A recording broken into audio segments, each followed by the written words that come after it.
Hello, fourth grade mathematicians. Our learning target for this lesson is I will understand that equivalent fractions have the same value and I will be able to explain why. Let's review what that word equivalent means. Equivalent means equal, and there's the equal sign. It also means the same. So if two things are equivalent, they're equal or the same. Let's start by looking at one example of two equivalent fractions. 1/2 is equivalent to 2/4.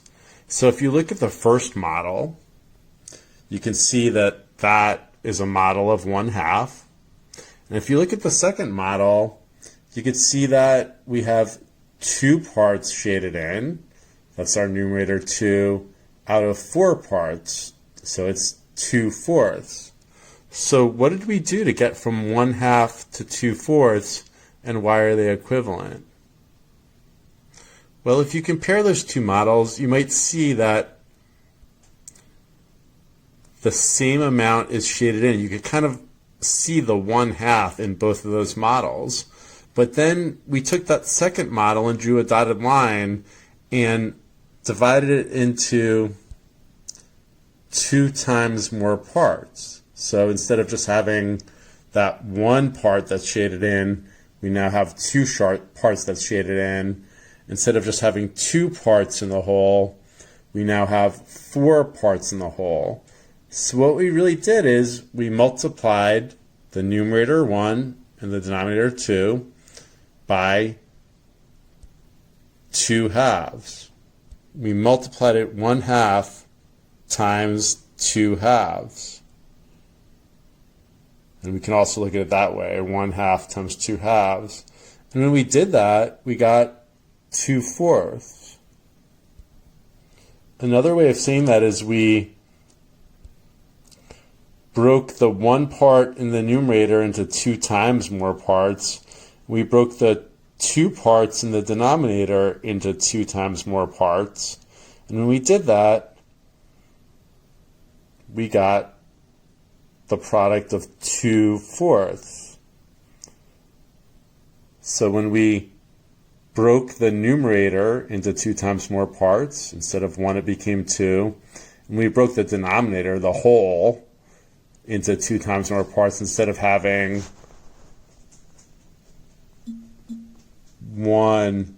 2 parts in the whole, we now have 1, 2, 3, 4 parts in the whole, which is the denominator of 4. So now instead of having 1/2, we have 2/4. So here's another example. Here's a whole sheet of paper. And I'm going to cut it into 1/2.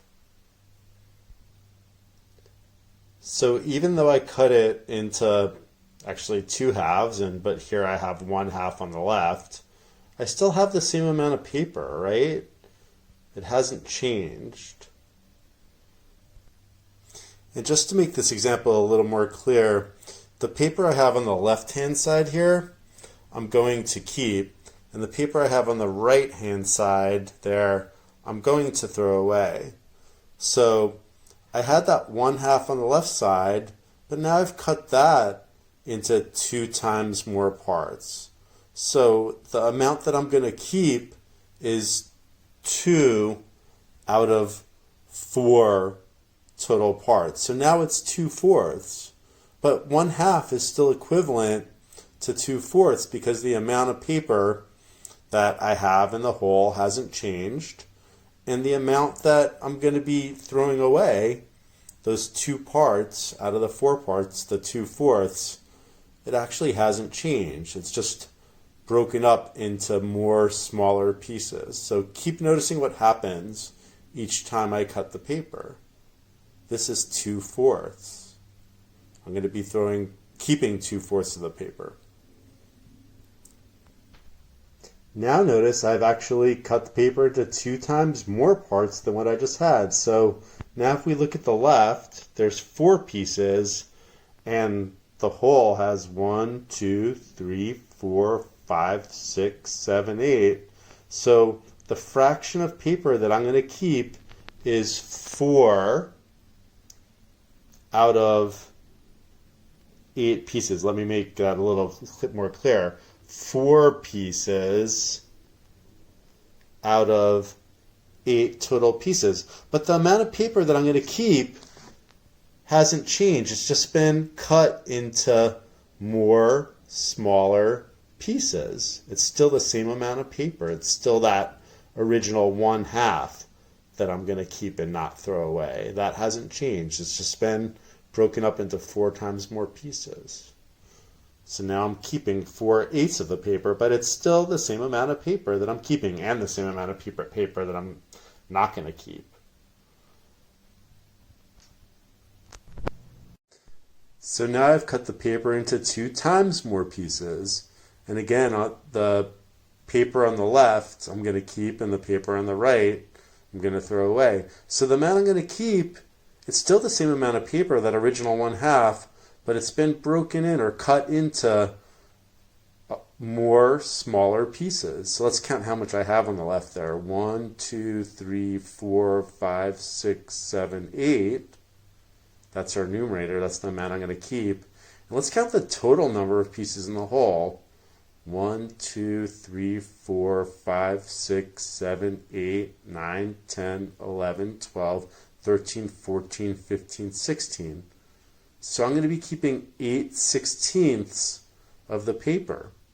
But you can kind of still see it if you like glued that all back together, or went backwards in time. You can still see that 1/2. So what I'm basically saying is that 1/2 is the same as 2/4, which is the same as 4/8, which is the same as 8/16. They're all equivalent.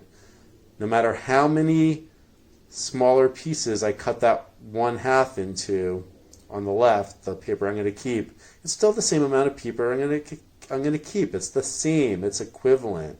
It's equal. So I love dark chocolate.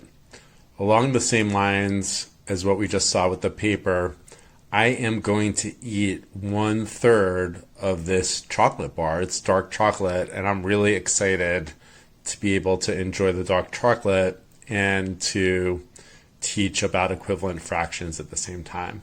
So I'm going to eat 1/3 of this chocolate bar. So now I've separated out 1/3 of the chocolate bar. There's one part on the left there that I'm going to eat, and there's 2/3 on the right hand side that I'm not going to eat. But wait, I just broke the chocolate bar up into 2 times more pieces. So now that same 1/3 I can see is not one piece, it's 2 pieces.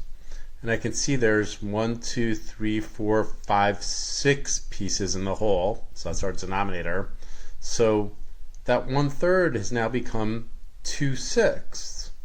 But just because I broke that one part up into 2 times more parts on the left-hand side there, does it mean that I'm going to eat less chocolate? No, I'm still eating the same amount of chocolate. I just broke it up into 2 times more pieces. So now 1/3 is equivalent to 2/6. But wait, I just broke my chocolate bar into 2 times more pieces. So right before this, I had 2/6 of a chocolate bar that I was going to eat. But now I have, well, think about it. How many parts are in the numerator? How many parts am I going to eat? And how many parts are in the whole? That's going to be our next equivalent fraction. So I can say that 2/6 times 2/2, or in other words, 2/6 times 2/2 equals what? Equivalent fraction. It's what's shown here. Why don't you pause the video and try to write it? and then come back. Okay, even though the amount of the chocolate bar that I'm going to eat hasn't changed from that original 1/3, the equivalent fraction we have here, well, there's 4 parts that I'm going to eat, 4 pieces. So the numerator on the top is 4. And then there's, if we count the total number, the 4 I'm going to eat, 1, 2, 3, 4. And then the remaining pieces, 5, 6, 7, 8, 9, 10, 11, 12. So this fraction is 4/12. But when I eat the numerator, 1, 2, I can't do it all right now, 3 and 4, I'll have eaten 4/12 of that chocolate bar. 8/12 are still there. I'll have eaten 1/3. 2/3 are still there. And those are equivalent fractions because no matter how many smaller pieces, how many more smaller pieces I broke that 1/3 into, I'm still eating the same amount. So with both the paper and the dark chocolate bar that I really enjoyed, the only difference between the fraction as we originally expressed it and the equivalent fractions that we came up with is the equivalent fractions we broke into more smaller pieces. And when you break something into more smaller pieces, there's a word for that. That word is decompose. So if you're asked to decompose a fraction into an equivalent fraction, all that means is you should break that fraction into more smaller pieces and express it as its equivalent fraction. Because just like the paper and the chocolate bar, the amount you have doesn't change. It's just that when you decompose something into an equivalent fraction, it's broken into more smaller pieces. Another way to say what decompose means is to break something into parts, and again, more smaller pieces, that together are the same as the original, so still have the same amount. So here we have 2 pictures of the same pizza, and I'm wondering if you could express as a fraction how much of the pizza on the left here is left, how much we still have. Think about that, what that fraction would be. And then think about on the right hand side, how many times more pieces did we cut it into? Where there was 1 piece, there's 2, so we cut it into 2 times more pieces.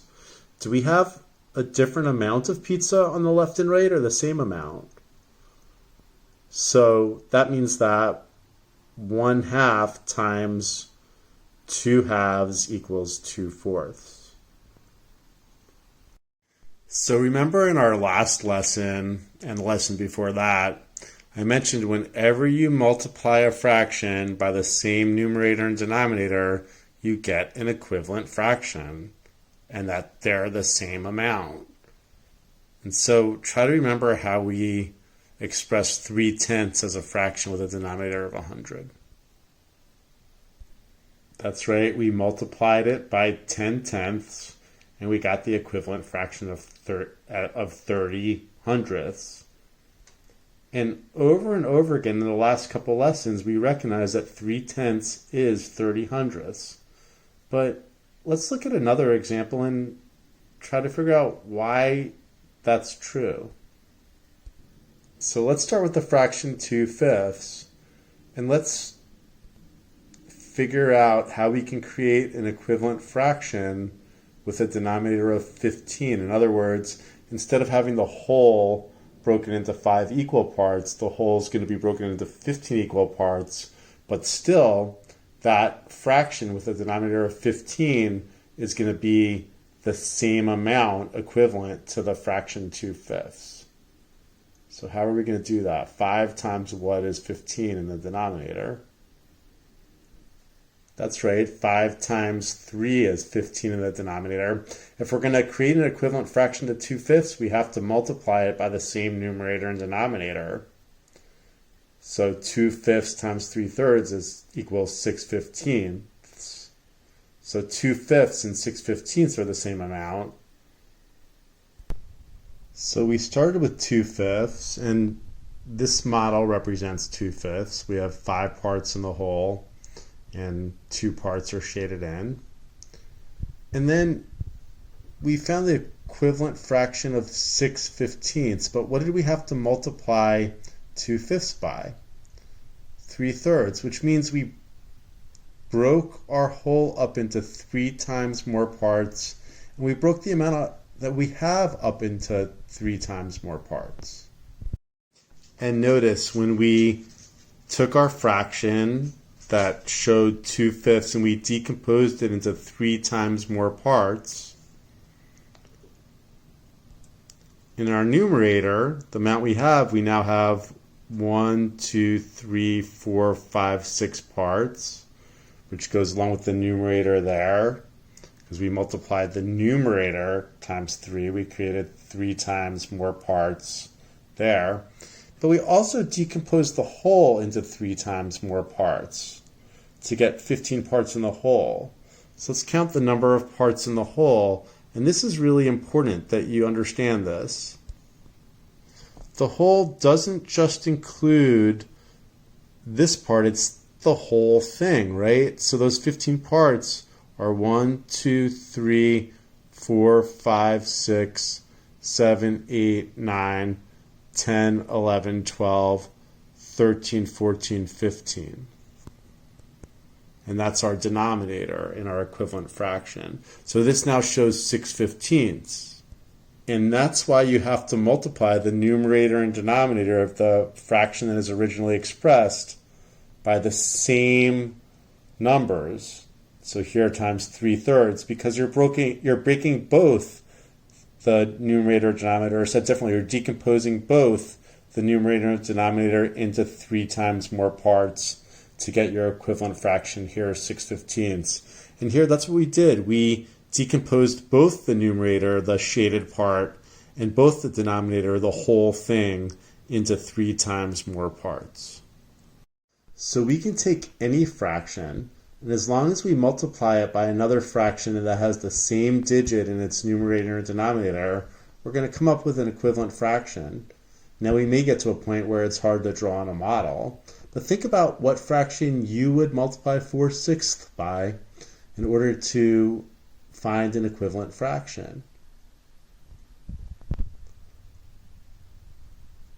I'm going to go ahead and multiply it by 4/4, and I know I'm going to get an equivalent fraction because I'm multiplying it by the same digit in the numerator and denominator.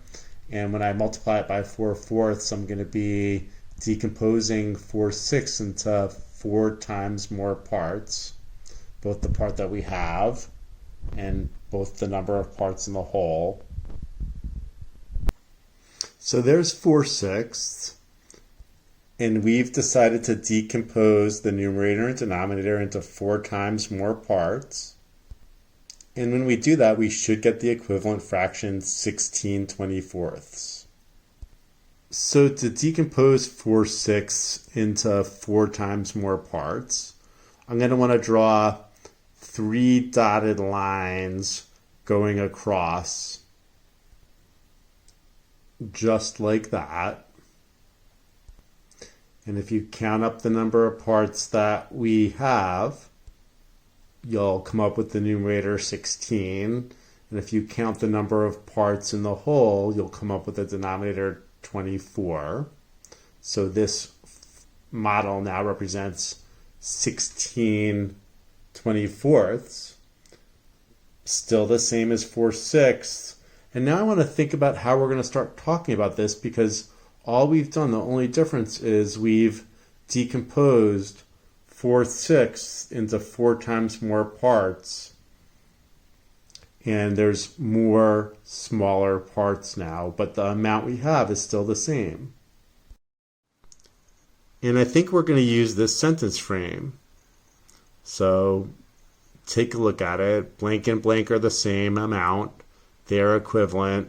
The only difference between blank and blank is that when I multiplied blank by blank, I created blank times more smaller pieces. And I know that sounds confusing now, but let's look at our model and start filling that in. 4/6 and 16/24 are the same amount. They are equivalent. The only difference between 4/6 and 16/24 is that when I multiplied 4/6 times 4/4, I created 4 times more pieces, 4 times more smaller pieces. So when I multiplied 4/6, our original fraction, when I decomposed it into 4 times more parts, I created 4 times more smaller pieces. So the only difference is we have more smaller pieces in our equivalent fraction after we multiplied. And here's what I just said when describing the fractions and the models that we just looked at. 4/6 and 16/24 are the same amount. They're equivalent. The only difference between 4/6 and 16/24 is that when I multiplied 4/6 times 4/4, I created 4 times more smaller pieces. So now I want you to practice one. I want you to take a look at this, pause the video, and see if you can fill in all the blanks. We're starting with the fraction 1/4, and we want to express it as an equivalent fraction with a denominator of 12. So go ahead and pause the video, try to fill in the blanks. So this is what you should have come up with. 1/4 times 3/3 equals 3/12. 1/4 and 3/12 are equivalent. We know that because we've multiplied 1/4 by the same digit in the numerator and denominator by 3/3. And so we've decomposed our numerator, 1, into 3 times more pieces. And we've decomposed our denominator, 4, into 3 times more pieces. And we came up with the equivalent fraction of 3/12. I want you to pause the video again and see if you can draw a model showing 1/4. So first I'd want you to do that. Pause the video. And your model should look something like that, showing 1/4. And next, now I want you to decompose the numerator and denominator into 3 times more parts so that the same model will show the equivalent fraction of 3/12. Remember, to do that, we draw dotted lines going across, and since it's 3 times more parts that we're decomposing into or breaking them into, we're going to draw two dotted lines going across. It's always drawing one line less than the number we're trying to get. So 2 lines creates 3 parts going across. Here for the fourths, from 1/4, 3 lines in the middle created 4 parts. But again, your job is to draw 2 dotted lines going across so that we can decompose 1/4 into 3 times more pieces. And that should look something like this. And sometimes when we draw models, it doesn't come out perfectly in that these all are equal size pieces. So when we have our original 1/4, those 4 parts should be exactly the same size, each part. And when we divide the whole into 12 equal parts, as the denominator there shows, each of those 12 equal parts are the exact same size. So even if they don't look it, because we're drawing a model and we're not robots, we're human, we need to know that's what it's supposed to show or represent. So your next challenge is to look back at that sentence frame and look at what you did and see if you can fill in the right pieces of information in the right place to basically express the idea that 1/4 and 3/12 are equivalent, and really the only difference is that we now have more smaller pieces, but still have the same amount that we did before. So go ahead, pause the video with this sentence frame and try to fill in the correct information.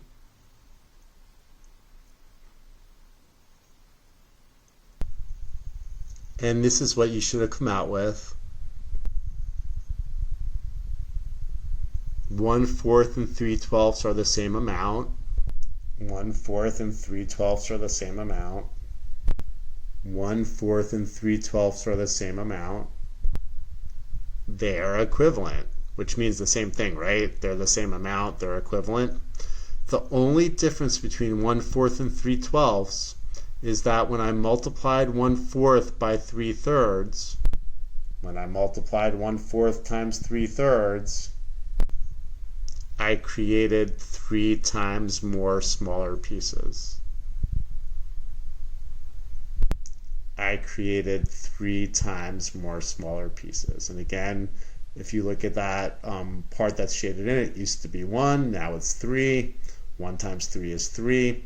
If you look at the whole, there used to be, just look at the green parts, there used to be 4 parts in the whole, but then we created 3 times more pieces. We decomposed it into 3 times more pieces, and now if you count the number of pieces in the whole, there's 12, and they're more smaller pieces, but we still have the same amount that we started with. The amount didn't change. We just decomposed everything into more smaller pieces. So this is what I want you to do for your exit ticket. First, I want you to draw a model that shows 1/2. And here we're gonna decompose it into 3 times more pieces. You can do the model first. Decompose the model of 1/2 into 3 times more pieces by drawing those lines across. And then write the product here. Or if you know what the product is, you can write that here first and then draw your model. And then write what happened using the same sentence frame. So that's the first question on your exit ticket. For the second question on your exit ticket, I basically want you to do the same thing, but here we're starting with the fraction 2/5, and you'll draw that model. And I want you to figure out how many times more pieces we're decomposing that into to get a fraction with a denominator of 10. So first, you'll fill in the missing parts in this equation.